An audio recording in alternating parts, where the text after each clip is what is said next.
নমস্কার, সুরজিৎ মান্না ক্রিয়েশনস চ্যানেলের পক্ষ থেকে তোমাদের সবাইকে সুস্বাগতম। আশা করি তোমরা সকলে ভালো এবং সুস্থ আছো। আমি তোমাদের জন্য এই ভিডিওটিতে তুলে ধরছি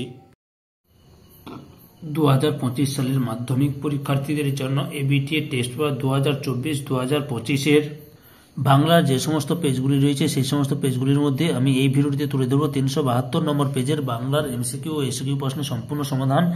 তার আগে তোমাদের কাছে অনুরোধ, তোমরা ভিডিওটি না টেনে পুরোটা দেখো। ভিডিওটি কেমন লাগলো কমেন্ট করে জানো, ভিডিওটিতে লাইক দাও এবং শেয়ার করো। আমি অলরেডি তোমাদের সামনে 9 থেকে 350 নম্বর পেজ পর্যন্ত বাংলার প্রশ্নপত্রের এমসিকিউ এসকিউ প্রশ্নের উত্তরগুলো করে আগেই ছেড়ে দিয়েছি। তোমরা অবশ্যই যদি না দেখতে পাও তাহলে দেখতে হলে আমার চ্যানেলের প্লে লিস্টে গিয়ে দেখে নাও, নাহলে এই ভিডিও ডেসক্রিপশনে তার লিঙ্ক দেওয়া থাকবে, ওখানে ক্লিক করে দেখে নিতে পারো। আলোচনা শুরু করছি। প্রথম প্রশ্ন 1.1 এ দেশের কিছু হবে না এ কথা যিনি বলেন তিনি হলেন অপশান খতে ছোট মেসো। 1.2 চকের বাস স্ট্যান্ডে আতঙ্কের হল্লা বেজে ওঠার কারণ ছিল অপশান খয়ে একটি পাগল। 1.3 5 পৃষ্ঠাব্যাপী বিরহ বেদনাপূর্ণ চিঠি লিখেছে কদিন ধরে অপশান কয়ে 2 দিন। 1.4 অসুখী একজন কবিতার কথক ঘুমিয়েছিলেন অপশান গতে ঝুলন্ত বিছানায়। 1.5 আফ্রিকা হলো একটি অপশান খয়ে মহাদেশ। এরপরে 1.6 দাগে লক্ষ্য করো,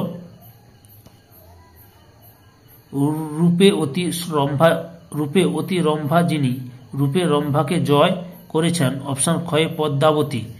1.7 ফিনিশিয়রা কলম বানাতো অপশান গয়ে হাড় দিয়ে। 1.8 কখনো বা সিংহের নিবের মুখ বসানো হতো অপশান খয়ে হিরে। 1.9 যেসব গাছে দু রকম ফুল হয় সেগুলির নাম হলো অপশান ঘয়ে লাউ কুমড়ো।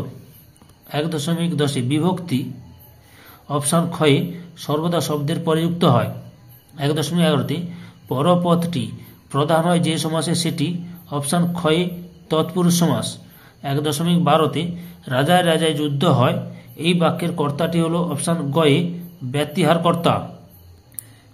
1.13 আমাদের মধ্যে যারা ওস্তাদ তারা ওই কালো জলে হরিতকি ঘোষত বাক্যটি কোন শ্রেণীর অপশান খয়ে জটিল বাক্য। 1.14 জগদীশ বাবু সিঁড়ি ধরে নেমে যান বাক্যটির ভাববাচ্যের রূপ হল অপশান কয়ে জগদীশ বাবুর সিঁড়ি ধরে নামা হয়। 1.15 যে বাক্য বিন্যাসে ক্রিয়াপদটি সর্বদাই কর্তার অনুগামী হয় তাকে বলে অপশান কয়ে কর্তৃবাচ্য। 1.16 রাজপথের ব্যাস বাক্য হল অপশান ঘতে পথের রাজা। 1.17 সকাল বেলা জলে আগুন লাগলো এই বাক্যে যা নেই অপশান কয়ে যোগ্যতা নেই। 2 দাগে কম বেশি 20টি শব্দের নিচের প্রশ্নগুলির উত্তর দাও। 2.1 যে কোনো 4টি প্রশ্নের উত্তর দাও। 2.1 তিনি নাকি বই লেখেন কার কথা বলা হয়েছে? উত্তর আশাপূর্ণা দেবীর জ্ঞানচক্ষু গল্পে তিনি হলেন তপনের নতুন মেশো। 2.1.2 কিন্তু শখ 16 আনাই বজায় আছে কোন প্রসঙ্গে বক্তা এমন উক্তি করেছেন? উত্তর শরৎচন্দ্র চট্টোপাধ্যায়ের লেখা পথের দাবি গল্পে বক্তা রেঙ্গুন পুলিশের বড় কর্তা নিম্নবাবু গিরিশ মহাপাত্রের বেশভূষার ব্যবহার ও পরিপাট্য থেকে সহাস্যে অপূর্ব দৃষ্টি আকর্ষণ করে এমন মন্তব্য করেছিলেন। 2.1.3 আপনি কি ভগবানের চেয়েও বড় বক্তা একথা কাকে বলেছিলেন? উত্তর সুবোধ ঘোষের রচিত বহুরূপী গল্পে বক্তা বিরাগী সন্ন্যাসী জগদীশবাবুকে কথা বলেছে। 2.1.4 ভয়ে অমৃতের বুক ঢিপ ঢিপ করেছিল অমৃতের বুক ঢিপ ঢিপ করেছিল কেন? উত্তর পান্নালাল প্যাটেলের লেখা অদল বদল গল্পে ইসাবের ছেঁড়া জামা বদল করে অমৃত নিজে পরে নিয়েছিল, কিন্তু তার নিজের জামা ছেঁড়া দেখে যদি তার মা তাকে বকুনি দেয় সেই আশঙ্কায় অমৃতের বুক ঢিপ ঢিপ করছিল। 2.1.5 সে প্রায় কাঁদিয়া ফেলেছিল তার কেঁদে ফেলার কারণ কি? উত্তর মানিক বন্দ্যোপাধ্যায়ের লেখা নদীর বিদ্রোহ গল্পের নায়ক নদীর চাঁদের ছোটবেলা থেকেই গ্রামের পাশ দিয়ে বয়ে যাওয়া নদীটির সঙ্গে ভারী বন্ধুত্ব। একবার অনাবৃষ্টিতে নদীর জলস্রোত প্রায় শুকিয়ে যেতে বসায় সে কেঁদে ফেলেছিল। 2.2 দাগে যে কোনো 4টি প্রশ্নের উত্তর দাও। 2.2.1 অসুখী একজন কবিতায় কথকের অপেক্ষায় কে দাঁড়িয়েছিল? উত্তর পাবলো নেরুদা রচিত অসুখী একজন কবিতায় কথকের অপেক্ষায় দাঁড়িয়েছিল কথকের প্রিয়তমা। 2.2 দাগে কে বধিল তবে প্রিয়ানুজে প্রিয়ানুজকে? উত্তর মাইকেল মধুসূদন দত্তের লেখা অভিষেক কবিতায় প্রিয়ানুজ হলেন রাবণ ও চিত্রঙ্গদার পুত্র বীরবাহু যিনি ইন্দ্রজিতের প্রিয় ভাতা। 2.2.3 এই তোরে তার আসার সময় তার বলতে কার আসার সময়ের কথা বলা হয়েছে? উত্তর, কাজী নজরুল ইসলামের লেখা প্রলয়োল্লাস কবিতায় মহাকাল তার রথের ঘোড়া নিয়ে দুরন্ত গতিতে এগিয়ে আসছেন অরাজক অবস্থার বিনাশের জন্য। কবি সেই মহাকালের রথের ঘোড়ার আগমনের ঘর ঘর ধ্বনির শুনতে পেয়ে উক্তিটি করেছেন। 2.2.4 বিস্মিত হইল বালা। বালা কি দেখে বিস্মিত হয়েছিল? উত্তর, সৈয়দ আলাওলের রচিত সিন্ধু তীরে কবিতায় সমুদ্র তীরে পতিত অচেতন রাজকন্যা ও রাজবধূ পদ্মাবতীর অসামান্য রূপলাবণ্য দেখে সমুদ্র রাজার কন্যা পদ্মা বিস্মিত হন। 2.2.5 অস্ত্রের বিরুদ্ধে কবির হাজার হাতে পায়ে এগিয়ে আসার অর্থ কী? উত্তর, জয় গোস্বামীর লেখা অস্ত্রের বিরুদ্ধে গান কবিতা অনুসারে অস্ত্র যেহেতু মানুষের দানব বৃত্তির প্রকাশ, তাই তাকে সর্বশক্তি দিয়ে প্রতিরোধ করতে কবি হাজার হাতে পায়ে এগিয়ে আসার কথা বলেছেন। 2.3 দাগে যে কোনো 3টি প্রশ্নের উত্তর দাও। 2.3.1 দায়সারভাবে কোনো মতে সেদিনকার মতো কাজ সারতে হয়, বক্তার এ মন্তব্যের কারণ কী? উত্তর, শ্রীপ্রান্তের লেখা হারিয়ে যাওয়া কালিকলম প্রবন্ধে গলা শুকনো ভোতা মুখ কলম জোটার কথা জন্য। 2.3.2 কলম তাদের কাছে অস্পৃশ্য, কাদের কাছে অস্পৃশ্য? উত্তর, শ্রীপ্রান্তের লেখা হারিয়ে যাওয়া কালিকলম প্রবন্ধে কলম অতি সস্তা এবং সর্বভোগ্য হয়ে যাওয়ার ফলে পকেটমারও কলম চুরি করে না, তাই হাত সাপের কাজে নিযুক্ত পকেটমারদের কাছে কলম অস্পৃশ্য হয়ে যায়। 2.3.3 কলিকাতা বিশ্ববিদ্যালয় কবে পরিভাষা সমিতি নিযুক্ত করেছিল?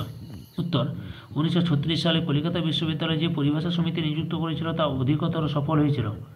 2.3.4 কাদের বৈজ্ঞানিক জ্ঞান নগণ্য? উত্তর, রাজশেখর বসুর লেখা বাংলা ভাষা বিজ্ঞান প্রবন্ধে প্রাবন্ধিক রাজশেখর বসুর মতে পাশ্চাত্য দেশের তুলনায় ভারতের জনসাধারণের বৈজ্ঞানিক জ্ঞান নগণ্য। 2.4 থেকে যে কোনো 8টি প্রশ্নের উত্তর দাও। 2.4.1 তির্যক বিভক্তি কাকে বলে? উত্তর, যে বিভক্তি একাধিক কারক প্রযুক্ত হয় তাকে তির্যক বিভক্তি বলে। 2.4.2 একটি প্রযোজ্য কর্তার উদাহরণ দাও। উত্তর, আমরা রাঁধুনিকে দিয়ে রান্না করালাম। রাঁধুনিকে এটাই প্রযোজ্য কর্তা। 2.4.3 অকারক কত প্রকার ও কী কী? 2 প্রকার, সম্বন্ধ পদ ও সম্বোধন পদ। 2.4.4 নিমাইবাবু চুপ করিয়া রহিলেন, চিহ্নিত পত্রের ব্যাসবাক্য সহ সমাসের নাম লেখ। উত্তর, নিমাইবাবু, যিনি নিমাই তিনিই বাবু। সাধারণ কর্মধারয়। 2.4.5 ব্যাসবাক্যের ব্যাস শব্দের অর্থ কী? এর অন্য নাম লেখ। ব্যাস শব্দের অর্থ বিস্তার। ব্যাসবাক্যের অপর নাম হল বিগ্রহ বাক্য। 2.4.6 তথা কন্যা থাকে সর্বক্ষণ না বাচক বাক্যে রূপান্তর করো। উত্তর, কন্যা কখনো অন্য কোথাও থাকে না। 2.4.7 এই বলে সে অমৃতকে খোলা মাঠে নিয়ে এলো, যোগী বাক্যে রূপান্তর করো। উত্তর, এই বলল এবং অমৃতকে খোলা মাঠে নিয়ে এলো। 2.4.8 কর্ম কর্তৃবাচ্যের একটি উদাহরণ দাও। উত্তর, ঘণ্টা বাজে। 2.4.9 জয়ন্তকে ডাকা ও কর্তৃবাচ্যে রূপান্তর করো। উত্তর, জয়ন্তকে ডাকো। 2.4.10 অনুজ্ঞাসূচক বাক্যের একটি উদাহরণ দাও। উত্তর, দয়া করে কাজটি করো। সম্পূর্ণ ভিডিওটি দেখে আমার চ্যানেলে পাশে থাকার জন্য তোমাদের সবাইকে অসংখ্য ধন্যবাদ।